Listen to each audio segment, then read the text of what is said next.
Ladies and gentlemen, good day and welcome to Sona Comstar Q3 FY26 Earning Group Conference Call.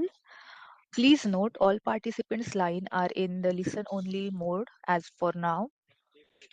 There will be an opportunity for you to ask questions after the presentation concludes. Please note that this call is being recorded. We request that you place your lines on mute except when asking questions.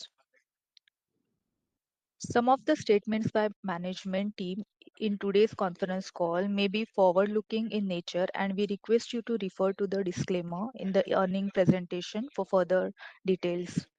The management will also not be taking any specific customer-related question or confirm or deny any customer name or relationships due to confidentiality reasons. Please refrain from naming any customer in your questions. Now I will hand over the floor to Mr. Kapil Singh, Deputy Head of Research, India and Lead Autos Analyst at Nomura. Kapil, please go ahead. Thank you. Good evening, everyone. Thank you for joining for this call for Q3 FY26 results of Sona Comstar. Today, we have the entire management team represented by Mr. Vivek Vikram Singh, MD and Group CEO, Mr. Vikram Verma, CEO of Driveline Business, Mr. Satmohan Gupta, CEO of Motor Business, Mr. Praveen Rao, Group CTO, Mr. Rohit Nanda, Group CFO, Mr. Amit Mishra, Head Railway Business, and Mr. Pratik Sachan, Head Strategy and M&A, and Ankit Agarwal from Investor Relations team as well. Vivek, I will hand over the call to you for opening remarks and the presentation. Over to you. Thank you, Kapil, and happy Basant Panchami, and welcome everyone to the next call of Q3. This has been our best quarter ever across all financial metrics, and proud to report that we have for the first time crossed 1,200 crore in quarterly revenue and 300 crore in quarterly EBITDA. This webinar is being recorded. Achieved this milestone. But as has always been our policy when talking to our shareholders, we'll begin with the challenges. So first, China's restrictions on the supply of heavy rare earth magnets to India continues. In response, we have shifted to alternative motor designs that do not use heavy rare earth magnets. We are now manufacturing motors for electric two-wheelers and three-wheelers using light rare earth magnets, and this business has continued to grow very strongly for us. Secondly, uncertainties around US tariffs persisted during the quarter. However, on a positive note, the US administration has extended the tariff relief related to USMCA content for 5 years to medium and heavy duty vehicles as well. This was previously only confined to light vehicles, so we believe that this should further moderate the impact of tariffs on exporters. Now coming to the good news, which as is usually the case, far outweighs the bad. So first, business recovery has been very sharp and well ahead of our own expectations, frankly. Just 2 quarters ago, I had called Q1 as our worst quarter since IPO. And today we are delivering our best quarter and meaningfully best quarter. So Q3 is our highest revenue, highest absolute EBITDA, and highest adjusted PAT, excluding the one-time labor code related costs that we have taken in our books this quarter. Secondly, amongst all doom and gloom about EV revenues increased materially this quarter. This was our second best quarter ever by both BEV revenue and BEV revenue share. This is especially noteworthy in a quarter when North America EV volumes saw big declines sequentially as well as year on year. Third, while the market remains focused on global volatility and potential demand disruption, our order pipeline tells us a very different story. Our current RFQ pipeline is the strongest in the history of the company and almost 3 times compared to the same time last year. What it means is the pace of new inquiries is the highest we have ever seen since COVID. This reinforces a hypothesis that I laid out last quarter of anti-fragility, that we have built a business that tends to emerge stronger from these periods of disorder. We saw this during COVID, and we see signs of that happening again this time around. Fourth, uh, slightly philosophical point, but scale usually creates, or at least supposed to create strength. But what it often does is that it creates rigidity in businesses. And scale companies with dominant product lines catering to large geographies usually find it really hard to pivot. I mean, to pivot in a short time is hard by itself. It is even harder to do so while maintaining growth. And it is the hardest to pivot while maintaining both growth and margins. And over the last 9 months, we have done exactly that. North America, which was the largest market in FY25, has nearly halved for us, while India has doubled in our revenue mix. And we have achieved this without sacrificing growth or margins. And I'm exceptionally proud of our management team that has pivoted hard at scale and did it without that much pain. Lastly, R&D is, of course, one of our clearest priorities. And since acquiring the railway business, we have re-engineered its R&D roadmap. We have strengthened the R&D team, and I'd like to use the word embedded Sona's R&D first culture into the business. And in a really short span of time, we've already added a new product, air springs, to our product roadmap, which in a commercial way will be, I'll say it will quadruple the addressable market for us in suspension systems. This obviously for rolling stock in India. Even beyond railways, we commissioned a new product in our motor division, the hydraulic motor controller. We did this during this quarter. Next, please. Yeah. Coming to our performance in the last quarter, in financial terms, our revenue grew by 39% year on year, while EBITDA and adjusted net profit increased by 30% and 20% respectively. And I'll pause here to personally thank Vikram, Sat, Amit, and Rohit and their teams for this performance. I mean, at a time when many of the global auto component industry peers and bigger companies are talking about weak demand and margin compression, delivering strong growth while sustaining margin at 25% level is a commendable achievement, at least I believe that. Now moving to BEVs, this was a very strong quarter for our EV business. BEV revenues grew 21% quarter on quarter. And the mix has expanded to 38% in Q3 from 32% in Q2. This was our second highest level till date. And the key thing to note is that this came despite a very sharp decline in the North America EV market.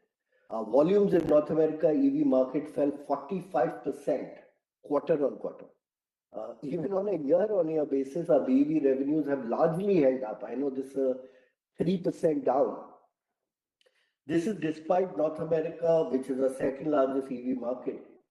BEV volumes declined sharply, 36% year on year. So this speaks about the strength of our execution and the diversification of our EV model.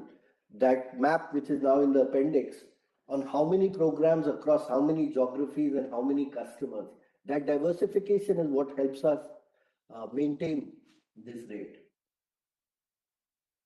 Coming to 9 months, despite the painful low of quarter one, we are increasing sequentially. And our financial results for the first 9 months of FY26 have also strengthened compared to H1. For 9 months, revenue growth is at 19%, while EBITDA and PAT have increased by 8% and 9% year on year respectively. Most importantly, margins have remained robust at almost the 25% level. As this quarter also marks the end of the calendar year, we have, as is our practice, reviewed our global market shares. And despite the ongoing shifts in trade dynamics, tariff-related uncertainties, we broadly held on to our market share in both differential gears and starter motors, while maintaining margins in our core business. The marginal movement at a global level was largely mix driven, as the incremental light vehicle production growth in CY25 was actually disproportionately led by China, where obviously we have minimal presence. If we were to exclude China, we've actually gained market share in differential gears for CY25 and rest of the world, especially Europe, and I would say even North America. Let's see how things develop. But in my view, we have the potential to increase this market share quite robustly in the next few years from what we are seeing in our RFQ pipeline and the market in general, given competitors and their financial situation right now. So now moving to our first strategic priority, which is electrification. Our BEV revenue share continues to improve to 33% in the 9-month period. This was 30% in H1. Although on a year-on-year basis, it has declined modestly. That is because of the weak Q1, and the last quarterly call, I think I mentioned that there is one module that has really hurt us in this space. That said, we continue to add new EV customers and win new EV programs for our existing EV customers. So during this quarter, we added 2 new orders, one from an existing customer for a new variant of electric scooters, 2-wheelers, and another from a new customer for the hydraulic motor controller, which was developed this quarter. Praveen will discuss this in more detail in his presentation. So now we have 64 programs in EV across 33 customers. Of these, 33 programs are in production, while the remaining 31 are yet to enter production. This brings me to our net order book. The order book remained broadly stable sequentially as new order wins were offset by order consumption. Q3 generally is a little sluggish for purchase order awards because, as you know, from 15 December to 15 January, most of the Western world is not really actively engaged at work. So less opportunities to convert RFQs to POs. And although we did not announce any large orders this quarter, engagement from European OEMs and Tier 1s has picked up meaningfully. Like I mentioned, I think in a last quarterly call as well as the one before that, our European competitors, quite a few of them are facing significant financial difficulties. And a large part of increase in our BD pipeline, almost 1/3 that I shared in my opening remarks, 1/3 of that comes from Europe customers now. To sum it up, at the end of Q3 FY26, our net order book stands at 235 billion rupees, and the EV portion remains high at 71% of the order book. Our fourth strategic priority is diversification, and this is an area where we've seen tangible progress. Profitable pivots, as I mentioned, at scale are very rare in the auto industry, and we are executing one at pace without compromising growth or margins. Diversification, those of you who've watched us since our IPO, has always been a core pillar of our anti-fragility strategy, and is clearly visible across geography, products, market segments, as well as customers. There is I'd say, common perception, widely held by analysts, that a higher India mix basically means very high margin dilution. Our Q3 results will, I hope at least, clearly challenge this view. The share of our India business has increased to 55% in Q3, even as consolidated margins continue to remain at the 25% mark. When I wrote about our new Look East view in our annual report, it wasn't just words that I was trying to be off the time and tried to do because the US tariffs were there. We had taken actions, and the result of those actions is visible in just 3 quarters. So if you look at our geographic mix today, it has broadened quite meaningfully. Eastern markets today can account for 58% of total revenues. This was 33% last year. So this kind of reinforces our belief that in the world that we live in today, diversification, revenue growth, and margin resilience can coexist if there is a management team that can execute this with competence. If you look at the market segment front as well, diversification has accelerated quite strongly. The share of non-automotive revenues from 9% in FY25 today is 31% in the first 9 months of this year. Off-highway has been a bright spot, I must add, with robust growth across all geographies. Tractors have done fairly well. Coming to the product side, our fastest growing segment this quarter were EV traction motors and railway brake systems. This you can see in the product mix change. We also saw strong growth in the others category. This includes a range of emerging products such as steering bevel box, intermediate gears, epicyclic gear trains, input rotor shafts, and many other motor and railway products. And this category is expected to keep growing as we add new products in this category like hydraulic motor controller that we've added this quarter. So that's all for me. And now I turn to our group CTO, Praveen, to update us on technology. So over to you, Praveen. Thanks, Vivek. Good evening, ladies and gentlemen. What you see in front of you is our familiar roadmap, but ever growing and getting busy. As a technology-focused organization, we at Sona Comstar continue to strengthen our roadmap with new and exciting products.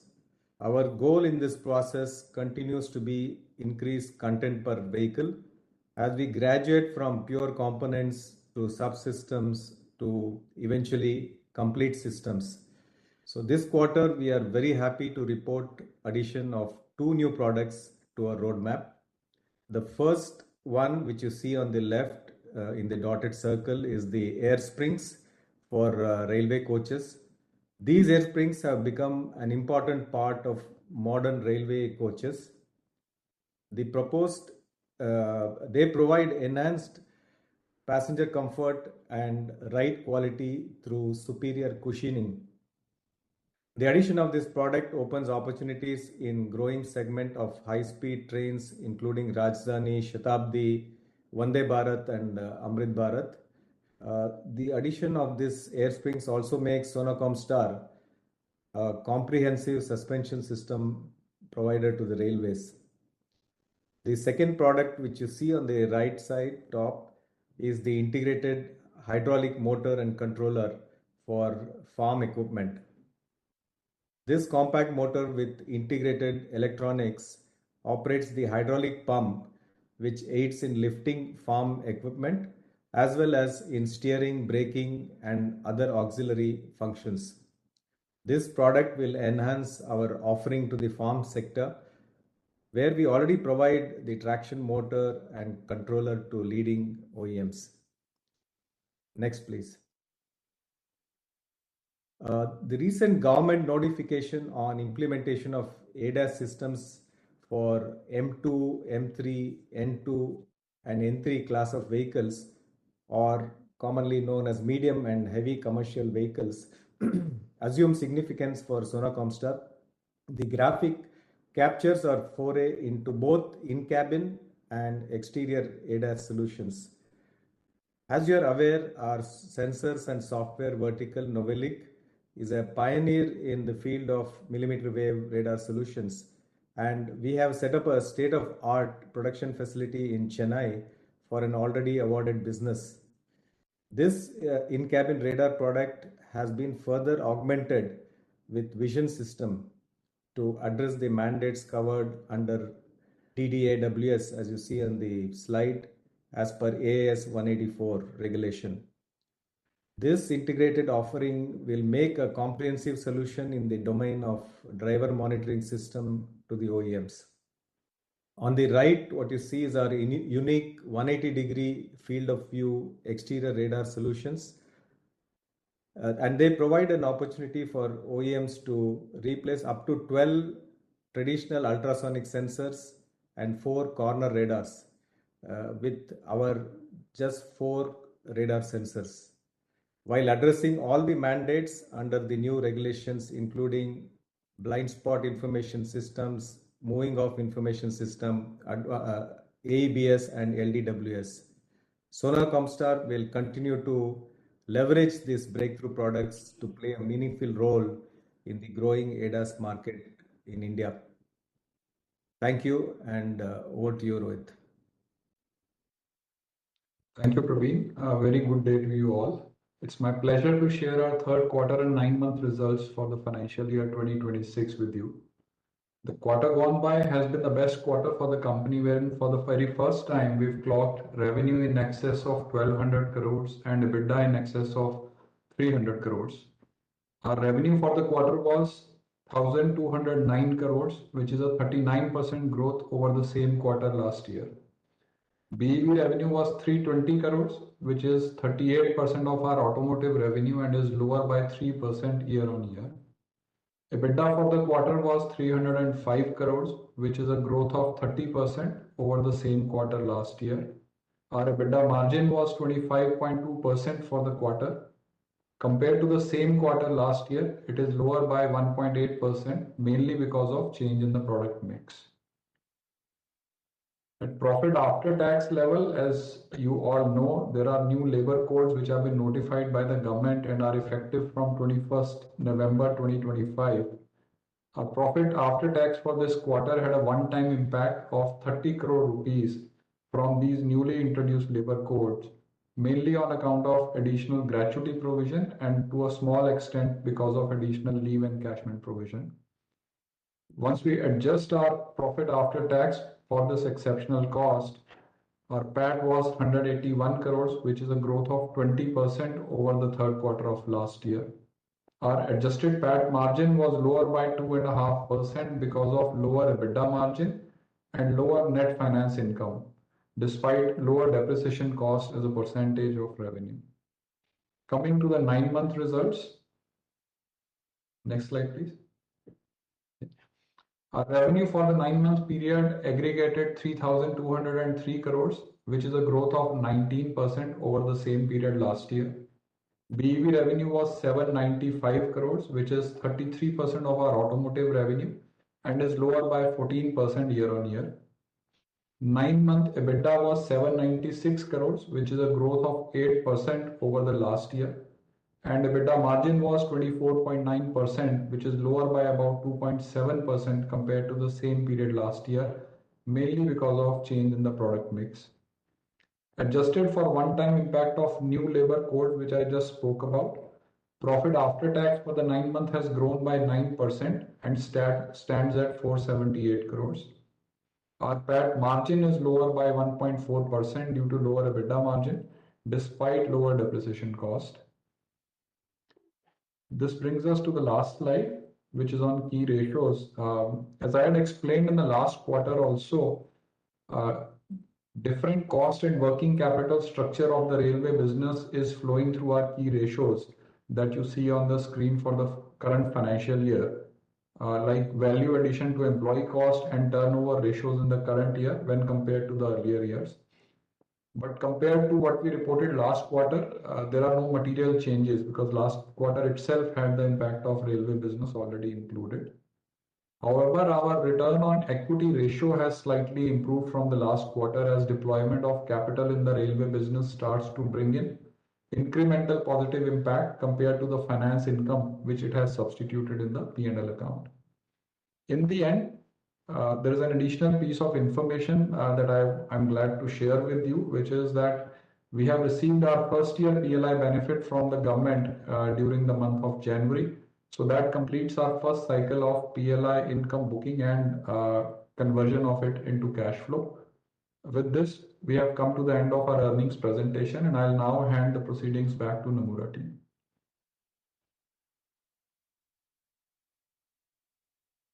Thank you, everyone. Yes, Neha, please start. We will now open the floor for the Q&A session. If you wish to raise a question, please use raise hand function located at the bottom right of the WebEx page. We will unmute your line and prompt you to speak, or you may submit your question via Q&A chat box addressing to all panelists. Please reminded to keep your question to minimum of 2 questions. If you have more questions, please return to queue. Thank you. We have a question from Amin Pirani. Amin, you can go ahead.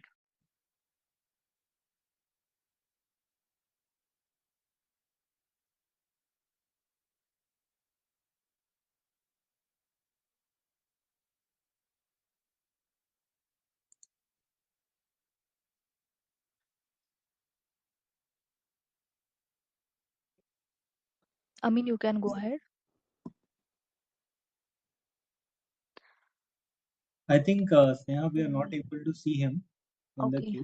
By the time we figure this out, if you don't mind, I'll ask a question by the time we get the queue in order. Vivek, you have consolidated the railway business during the year. And, some of the investors were trying to assess the performance of the business, excluding the railway business as well. So how should we think about this? What is the right framework according to you to evaluate this? So it's a relevant question, perhaps even an important one. But, and I hate to disagree, but I usually don't disagree with you, but I have to on this point. So we don't think excluding railways or any business that is a BU now is a way to assess management or company performance. I mean, acquiring the railway business was a strategic capital allocation decision. And the key test for us is quite simple, right? That whether it has added to EPS or has it not. I mean, if you look at it fundamentally, the two biggest roles any management team has are, and across businesses, right? Generating cash and then deploying that cash. If the cash deployed returns higher money than simply holding it or returning it to shareholders, then the management has done their job well. And there are only two things you can control while making these decisions. The timing of the capital deployment, in this case an acquisition, and the price paid for it. So let me try and illustrate. Prateek, can you go to the appendix and put that chart which shows our 25-year growth journey? Yeah, this one. Okay. So there are 2 years, right, that we've done meaningful acquisitions of size. The motor business, which we acquired in FY20, that's on your side there, and the railway business in FY26. If we had not taken those decisions, today we would be a driveline company only and perhaps half the size of what we are today. And even more importantly, if you look at those years were also the ones where our growth would have been lower or even far lower than our average growth rate. So both times we were able to time the acquisitions right for cash flows to flow in at the right time and add to the business. And both times we were able to do it at a price that made it return accretive. I mean, you and everybody on this call would know the statistic of how many acquisitions succeed versus how many fail. And if you look at what we have done and what has happened in subsequent years, so the fillip in growth in after FY20 came because of that acquisition, and then both engines started firing. The goal is that once you develop a flywheel that generates a good amount of cash flow that you're confident can stably and sustainably keep throwing up cash, you take that extra cash and deploy it ideally in another flywheel, not just a plug and play, something that just adds a gap, something that becomes another flywheel and then generates or throws up even more cash flow, and you keep building on that. So now, after 7 months, I can proudly say that all three businesses of ours are long-term sustainable cash flow machines that will keep adding to our cash pile. So yeah, in summary, so what matters to us, at least as a management team with a 15-year outlook, is whether capital has been deployed at the right price and the right time in a way that improves both earnings quality as well as earnings stability, rather than how growth appears on X railway or X motor basis. And not to forget, I mean, railway also adds meaningful diversification beyond automotive.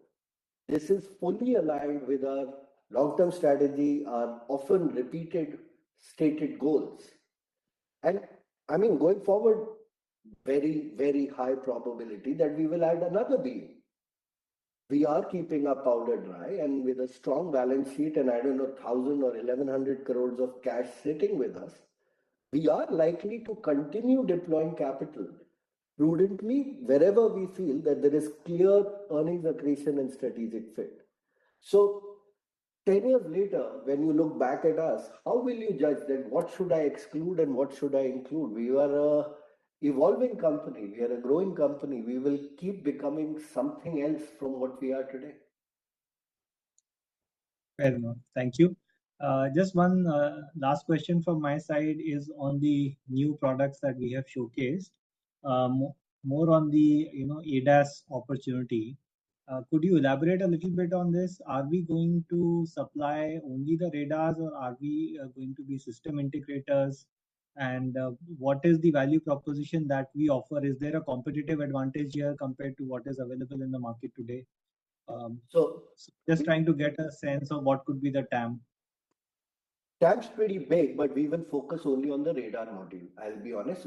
We can either be tier one to other large system integrators who are bigger tier ones, or supply directly to OEMs who are willing to integrate the radar modules themselves.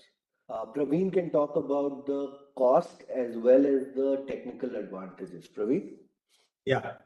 So thank you, Vivek. So both on in-cabin as well as exterior, Kapil, if you have that slide pulled up, Prateek. So there are several advantages of our in-cabin, as you see on the left portion of this slide. So these are all our, let's say, unique select points. And it is basically one product which can do all of these functions. Now, the ADAS regulation mandates a few of these functions today. For example, occupant detection or child present detection or driver monitoring systems. But the product that we are offering to the OEM can do several other things, right? Several other value added features. So this is something which we are pitching to the OEM. The other thing is we are perhaps one of the early ones to set up facility in India for the radar product, right? If you look at where others are today. So that is something which is exciting because we will be launching production with our first product pretty soon, which means we'll be able to have the opportunity to support all the OEM programs anytime FY27 onwards. So that's a great situation to be in on the in-cabin.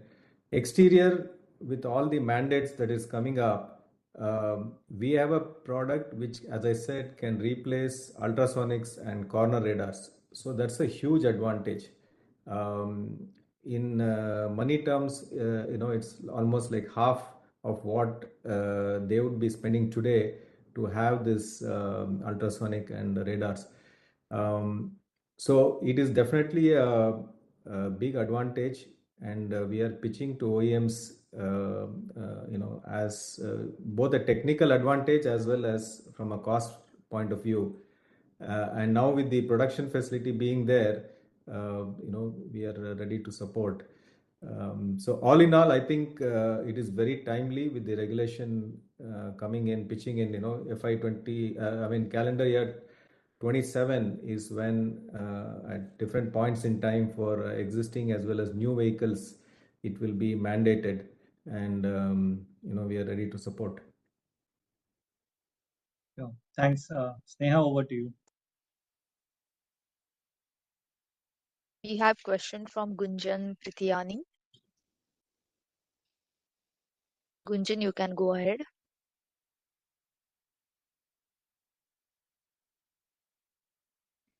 Hi, are you able to hear me? Yes. Okay, thanks for taking my question. Good to see growth coming back after really tough couple of quarters. I was just looking for two inputs. Firstly, I think on the traction motor, really solid growth. When I look at it, from an industry level, of course, EV adoption in two-wheelers isn't growing as much. So I just wanted to hear your thoughts on is the growth that we are seeing is market share gains in the industry, and if you can sort of give us little bit color on how does the market share stand like you share for other segments as well.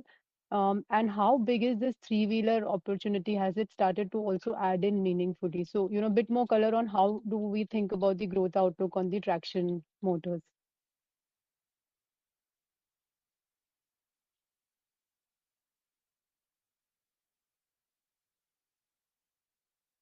Vivek, I think you are on mute.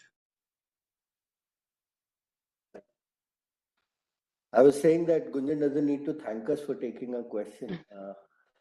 We, we are here for just one express purpose to answer all your questions. So we, we are at your behest, so there is no need for thanks. Uh, EV penetration as percentage of two-wheelers may not have changed meaningfully, but our new programs have started kicking in. We are also expanding share of wallet with existing customers. So the point that we made that our agility in shifting from heavy rare earth to heavy rare earth free magnets, that actually helped quite a lot. And I don't want to belabor the point, but this is what I keep saying that capable people with strong engineering backgrounds in these periods of supply chain or disruption are usually the one to gain share of wallet and market share. But market share calculation, Gunjan, is harder to give you as a percentage. That's why we basically, end of year, we will just see how many electric vehicles were produced. We see how many motors we made, and because only one motor goes in each vehicle, you can just do that division. It's fairly easy. What is hard to quantify is how much of it is still being supplied by China. Some people Mm. let you know that they are buying from China. Some people don't tell you that they are actually buying from China. So that is the hard part. But I would say comfortably we would be the largest in this space, even if you take other vehicle categories. Three-wheeler opportunity is big and it's actually growing one of the fastest. And hopefully in the next couple of quarters, you will see the growth being even more solid.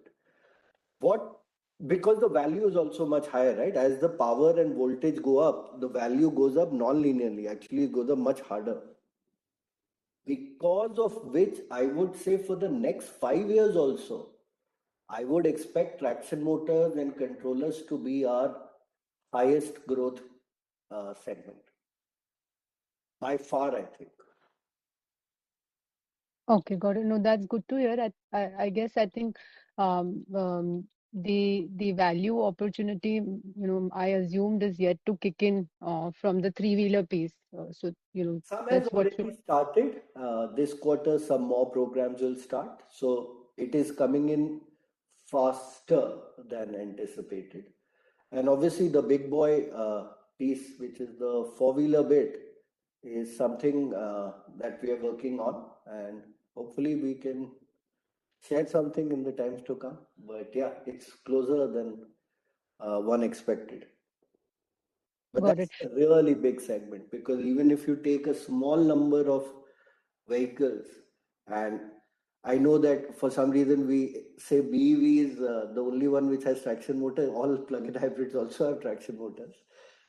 If you add that total volume and combine, multiply that by the value of the motor and controller, the addressable market is humongous.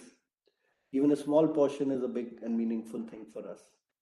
What would be the value if you were to sort of share a range for the four-wheeler? Can't, yeah, because then people can read this and then negotiate against me. Okay, got it. The second one, I wanted to go back to the comments that you made that, there is a surge in inquiries, almost similar to the supply chain disruption when we saw post-COVID. Can you talk about what are the sort of inquiries that you're seeing? Is it supply chain diversification? Is it, just the product capabilities, getting more stronger with Indian suppliers? And on the same lines, the whole Europe opportunity that you spoke about in the last conference call, at what stage are we on those on that business? Okay, so I'll take it one at a time. So this auto supply chain is global by nature, right? That customers are spread across the world and even within customers. So let's say we say X customers, a North American manufacturer, they would most likely have manufacturing in Europe, etc. as well. The supply chain is also similarly distributed all over the world. When we say that European suppliers are facing financial difficulties, it is not just the Europe plants. It will also be their US plants and other plants. And I would say and this is primarily, by the way, driveline business, I would say is where we are seeing this the most. I will come to starters after this. In driveline, what we are saying is that about 400 million to 500 million euro worth of revenue companies might just fold, and all that they do will have to be redistributed across the supply chain. When this kind of event happens, the most likely people to inherit this business or get this business resourced are, well, China and India. And for political or whatever reasons, for North America, that choice will not be China. So it then becomes India or find another supplier who is strong within the continental United States or within Europe for European OEMs. It is hard to do that. So this is basically redrawing of supply chain maps itself. It is one of the bigger moves. I mean, remember there was a time in 22, 23, you used to ask me about China plus one and all. At that time, even, and I think it'll be in one of our transcripts that I said, it is not as real as people claim it to be, because there wasn't really an imperative to do so. Now there is a financial imperative to do so, so there is a hardcore urgency behind this. And as far as conversion goes, some may have already converted in the 15 days that have passed in January, but they can convert today, they can convert tomorrow, because they are in almost all of them are what we call stage 3 or stage 4 of our pipeline, which is the phase in which you have demonstrated product, you have developed the product, and now samples are approved. Now you are basically negotiating commercials. So that's where a lot of this is right now. Starters, what we are seeing is interesting, that the motor market, as you know, there are 5 or 6 large global players. Some of them are looking at vacating the starter motor field. So here the opposite of the electrification thing is happening, that suddenly a lot of people do not want to make starter motors. And really big guys, they may look to shutter plants, and that capacity would have to shift somewhere. So that's where the inquiries are coming from, that people who were getting it from one of our bigger competitors, we are probably number 6 or number 7 in the world in starters, so one of the top 3, 4, and they have to now resource. So these are the two. There is no real move towards India. It is a move to competent global suppliers who are already proven at global scale. Because we have in the past done those parts, done those assemblies. So the customers are well aware that, we can do it. You would rather, when you're in an urgent situation to resource, you would want to go with a tried and tested person. So that's where it is today. Thank you. Please be reminded to keep your questions to a maximum 2 questions. If you have more questions, please return to a queue. Now we will take next question from Nitin Arora. Nitin, you can go ahead. Vivek. Just first continuing this question, what Gunjan asked, and giving the way your confidence right now and has been in the last 2 quarters about this opportunity, uh, how do you think about profitability of this opportunity? My question is, we used to be a very when North America used to be very big, we were like 27% margin company. I mean, I'm not saying that today you are not a very big margin company. The question is that uh, how do you think about this profitability movement happens when these orders also starts coming to you? Because I'm assuming if the way I'm reading your commentary, nobody will come for 1 or 2 orders if it's a supply chain thing. He will obviously will try to scale vendors and auto ancillaries like you for the longer run.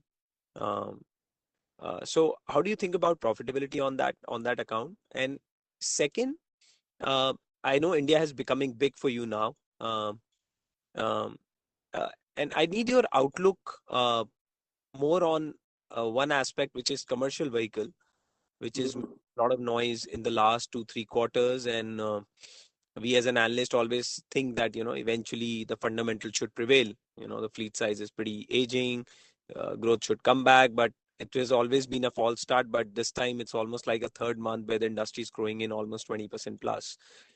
Just need your outlook on that as you are also a supplier there. So just these two questions. So I'll cover both. See, CV, obviously, we have a good insight because we are, uh, I don't know what word to use, but we are like above 85% of CV industry is our differential gears. So we see that very quickly. And you're right, it is always wise to wait for 3 months before you take any judgment call on is CV cycle started or not. We have seen 5 false starts in the last 5 years. I hope this one sticks. I'm actually was thinking that the GST cuts would be the best for the CV industry. And when immediately it did not materialize, I was slightly confused because usually we pride ourselves on getting these calls right. Uh, I think it will. So in India has done well because of traction motors, as Gunjan pointed out, trucks, as you pointed out, tractors, and train brakes. So all 4 T's. So the 4 T's have done well for us.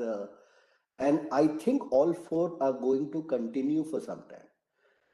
From a purely the trends we have seen in the past of vendor CV cycle go up, down, tractor cycle, all of them seem to be in favor of that hypothesis. On the first one, the margin front, same answer I'll give that I gave to you when you asked me this question in, I think it was April, May 2021, before our IPO. It doesn't really matter what new business we add, subtract. At that time, I used to say our range of EBITDA will always be between 25 to 27. After we acquired railway business, as you know, it has significantly lower margin than our average. I said it will be between 24 to 26. I don't think it will change, man. This is also understand that these are the projects we are talking about. If I take their total value, it may be the inquiries we have or in the pipeline, it may be 2 to 3 times our revenue size. We can't possibly do all of them. So we will, of course, try to be prudent about it and choose the opportunities that are more commercial vehicle, more bigger vehicles, SUVs, pickup trucks, where torque is high and value addition naturally is high and gross margin is high and hence our EBITDA margins are high. So we will continue to be that way because there is an element of choice also here, right? That if it is a really low margin, only volume increasing opportunity, we don't do those things. It is very easy for us to have today, at the end of year, obviously, to have been a 6,000 crore company with the same EBIT.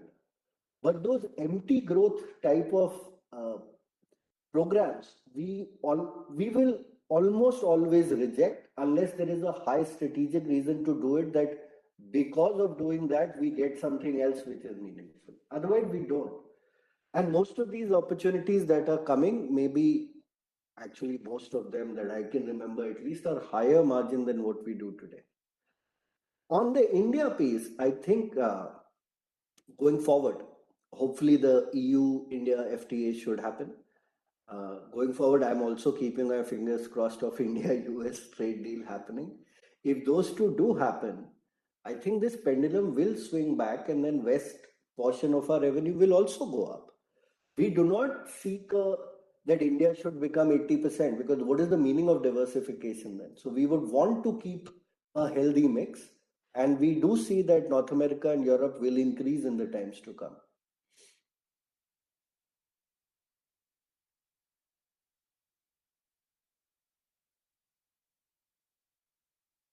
Have I answered your question, Nitin, or not? Yeah. Thank you, Vivek, and all the best to you and the team. Thank you.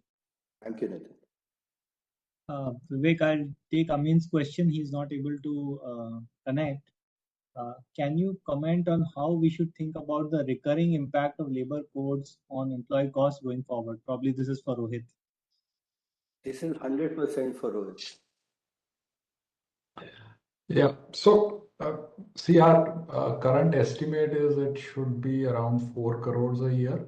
I mean, why I say this is because rules and all are yet to be notified. So our understanding of this will improve as we go along, as would be the case for everyone. But should be ballpark around 4 crores per annum.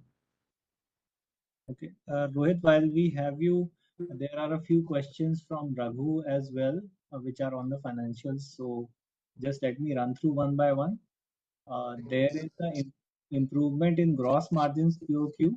What has led to this increase? So Q on Q, it has to be product mix only.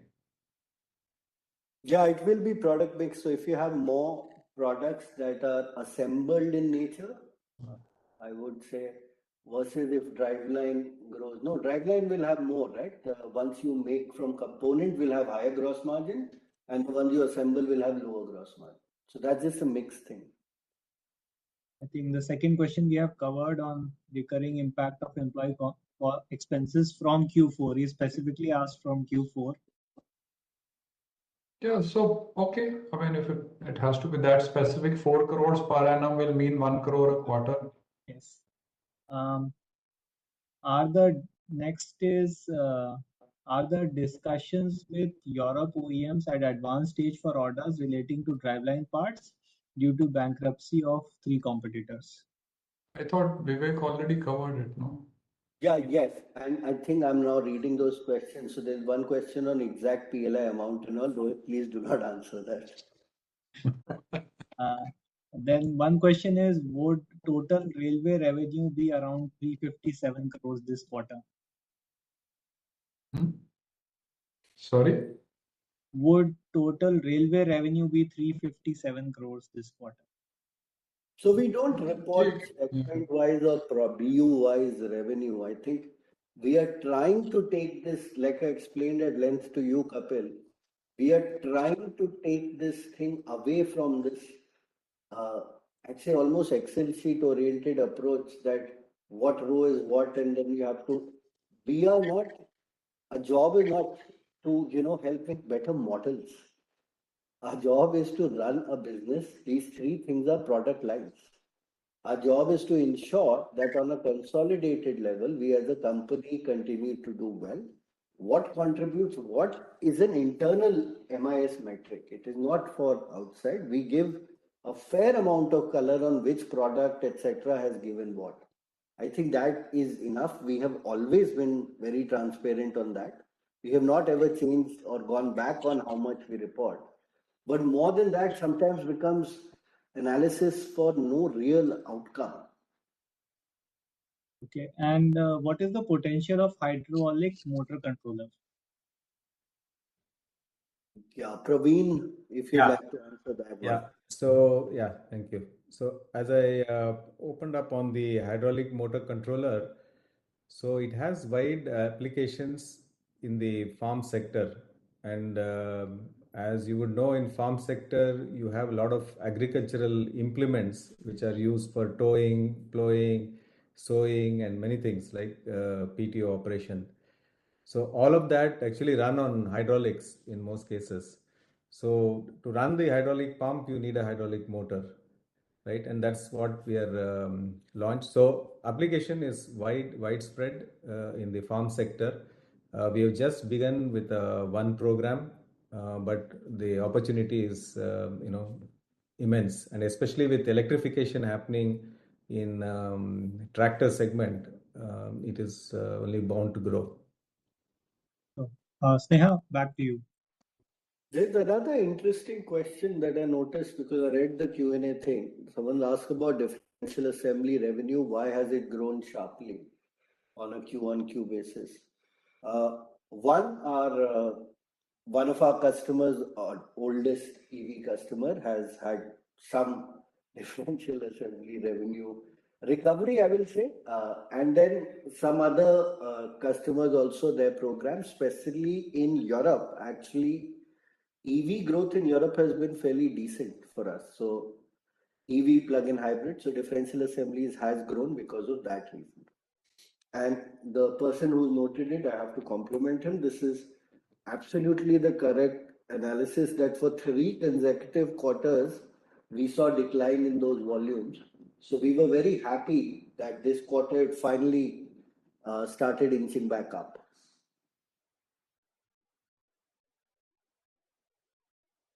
We have next question from Rishi Vora.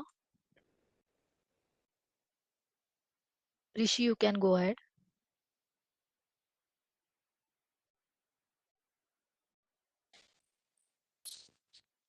Hello, can you hear me? Yes, we can hear you. Yeah. Vivek, my first question is on the couple of partnerships which we announced, right? Anydyme, C-Motive, Equipmake. Can you just give us any update on all these partnerships in terms of product development? And just one clarification, when you talked about four-wheeler traction motor, we are working on it. Is it for cars or is it for other commercial vehicle segments? Just a clarification on that. So we are working on it doesn't mean we have a purchase order yet. Otherwise, we would have put that out. We are working for all segments, whatever they may be, for four-wheel and above. Hopefully, in 6-7 months' time, we will have a meaningful update for you. Sure, because in the past, I remember you had said that passenger vehicle is not a segment which you are focusing on because the competitive intensity over there is on the higher side. So is there a change in thought process in that segment, at least in terms of product development? Oh no, what I had said, and I'll clarify, was exactly this, that we will start with two-wheelers, then move on to three-wheelers, and then the toughest to compete is in four-wheelers. So we will go to it in the end when we are certain of the capability of our product, the advantages we bring to the customer, and only then would it make sense. If we are not able to do it ourselves, we'll of course figure out a way to collaborate, partner, do something. But it is a segment that we will come to in the end. And this is something I'd said in, I think, 21 or 22 calendar, when we had shown the map that we eventually want to address every single market segment. But this will be our order of progress. So, as you know, since then we have done quite well. I hope our numbers speak for themselves. We are perhaps the largest, if not the largest, we will surely be one of the, at least the second largest. In volume terms, I doubt if we are not the largest. In two-wheelers, in three-wheelers, we have made a meaningful dent. So it is time, and we have worked enough that we keep aspiring upwards.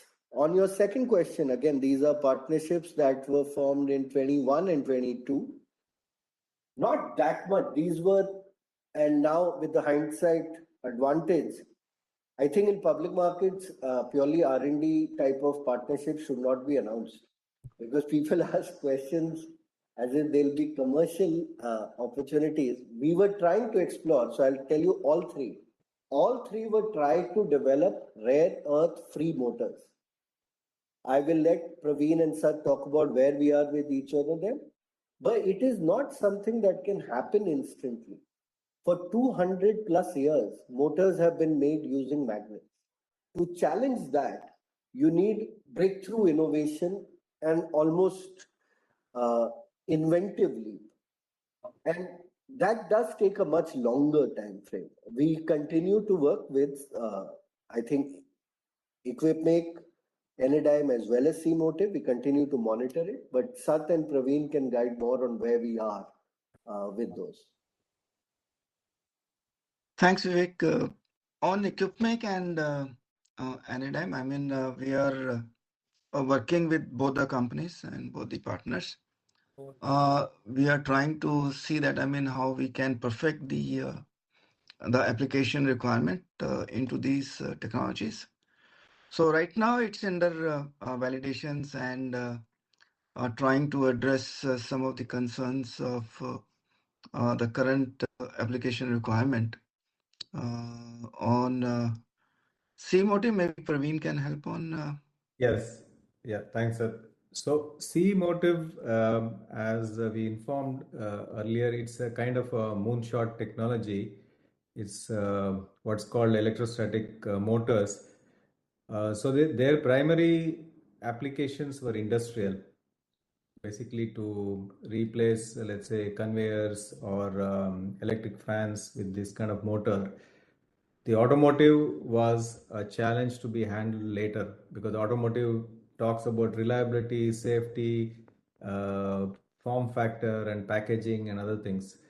So they are currently in the state of working towards industrial applications, and I believe once they address that challenge, we can then move to automotive because our requirements, as I said, NVH and safety are still quite strong.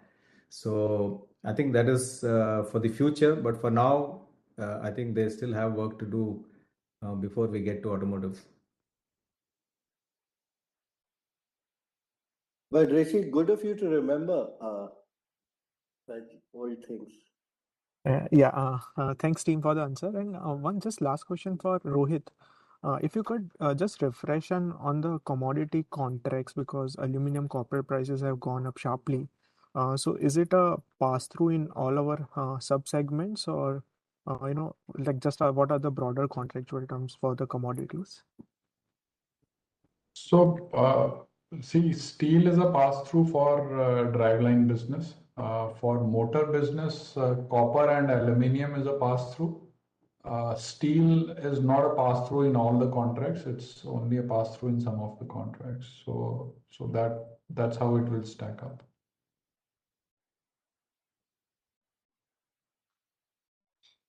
Yeah, so while we did not mention anything on commodities, just for knowledge that we have achieved these margins and held on to them despite actually a quite sharp increase in commodity prices, which although it does not affect absolute EBITDA, it does affect the EBITDA margin because it gets added in numerator and denominator if you pass through also.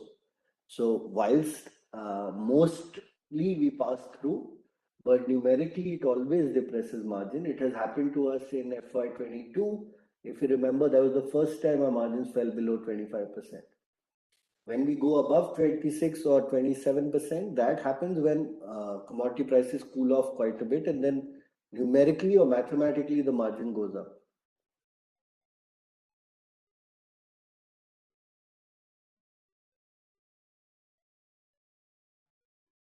Vivek, there are a few questions in the question queue, so let me just read out some of those. One was on how is the situation on rare earth supply panning out? I think I addressed that in my opening comment. No supply from China on heavy rare earth magnets. We are still restricted as a country. There were some questions on earlier, some question marks on light rare earths as well. Is that fine or is there any risk there as well? It's fine so far. Don't scare people. On the differential assembly, there was a follow-up. Is the EV plug-in hybrid a new program or ramp up of existing program? Ramp up of existing program. There has been no material big program that has started. Any program that started recently would be small ones. Prateek, you can correct me if I'm wrong. Yeah, that's correct. It's an already existing program getting ramped up. I think there are a few questions which are along the lines that do you see macroeconomic policies worldwide conducive for EVs? Most of our order book is from EVs. Do you see a risk there because of the policy changes? The policy changes that were to happen have happened. I mean, uh, like when people say when the worst has happened, you can actually breathe a sigh of relief because you're already through it. So all EV subsidies or credits that were being given in the US have been scrapped already. This performance is despite all of that. I did mention in my opening statement that 45% uh, negative growth sequentially for North America EV market. So this is despite all that. Europe, but if you actually go and study, and I think BOFA team takes out this mobility newsletter, which is pretty good, in which they track market by market EV sales. So if you add EV plus plug-in hybrid, which is basically our segment, you'll see pretty decent performance in Europe because now what is happening is that as battery prices continue to come down, economically the EV is making more sense. And once the world has seen that happening in China, they realize that even without any incentives, the EV is the better way to go. I think you will see that at least in India and Europe, you will see a very, very high tailwind for EV. And actually, most of you, I think, already concur from what I read. I don't read many of our company coverage reports, but when you guys publish the auto sector report, I do read it. I think you will also concur that the tailwind is very strong for Europe and India now in EV. Sure. And then there's a question on what's the status of products proposed to be developed under the Neura Robotics MOU? What is the ballpark TAM you're looking for in robotics and humanoids as this is very nascent stage? Correct. I did address that last time also. Do not ask for 5 years. Now we are much wiser after being public for 5 years. Please do not ask. This is something we are doing. I had explained this at length that 0 to 5 years, you spend money but don't make money. 5 years, you start making some money. 5 to 10, you make money, right? When we announced our suspension motor, we were met with a lot of skepticism and scoffing in 21. And till 24, it was right. We did not make even a single dollar. 25 when we made the first dollar. 26 will be when we'll make millions, and hopefully 28, 29 is when we go into tens and hundreds of millions. That is how it scales. In differential assembly for EVs, 2016 to 2019, we made no money. 2019 onwards, we started making some money, and then it became tens of millions dollars post that. This is the usual product development cycle. So if this is for making decisions on the near-term basis, please do not consider it at all. Indulge us that these are some things that we are passionate about and like to talk about, but this is not for today. This is for the company 5 years later. We make 15-year plans. We don't do this for the short term, and we never will. Okay. One question is on the rare earth free motors. How do they compare in terms of usage or output to rare earth motors, and then some comparison require where heavy rare earth or light rare earth which are less efficient. Some color on that as well. So good question. Sat, would you like to answer it? Actually, let's do it in three ways. What is heavy rare earth free or light rare earth, and ferrite? What are the three differences? I think Sat can answer this well because we've been telling this to customers and the government for a while. I mean, between heavy rare earth and light rare earth, the difference is not major. It's impacts two things. One is the performance, which is in terms of the efficiency of the machine, and the thermal handling of the system or the machine, you can say. So between HRE and LRE, I mean, we work on different parameters to meet the application requirements. So we work on copper, we work on size of the motors, internal size of the motor, and try to see that, I mean, there is not a big change between HRE and LRE application requirement. When it comes to ferrite, ferrite is more thermal friendly, but as far as the power of ferrite is concerned, it's lower than HRE and LRE. In that case, the efficiency factors comes down drastically. And even after working on the design with more copper and other components, still it's lags and it's increased the weight of the vehicle. So the good fit, I mean, what we have seen and what we have done is to replace HRE with LRE, which is without impacting the application and the customer requirements. But ferrite is a good option to manage the supply chain more effectively. But it comes with a little bit of challenge on efficiency as well as the weight. Hope I Thanks. answered. Yeah. So net two-wheeler, three-wheeler, if you engineer the product well and make some changes to the motor topology, design, other materials, you can, using LRE magnets, get to the same application. So there is no OEM or none of our customers at least will compromise on product quality. So we will get to the same product quality with a few changes. And the ability to change fast does help you, as I answered to Gunjan, increase share of wallet and market share when these changes are happening. Then there's a question on what are the tariffs for Sona in US and EU? Who is paying the tariffs? I'm not going to answer this question, otherwise, somebody big might get very, very unhappy. Very, very fundamentally, the tariff is paid by an importer, not by an exporter, because that is how tariffs work. That if you import something, you have to pay a tax.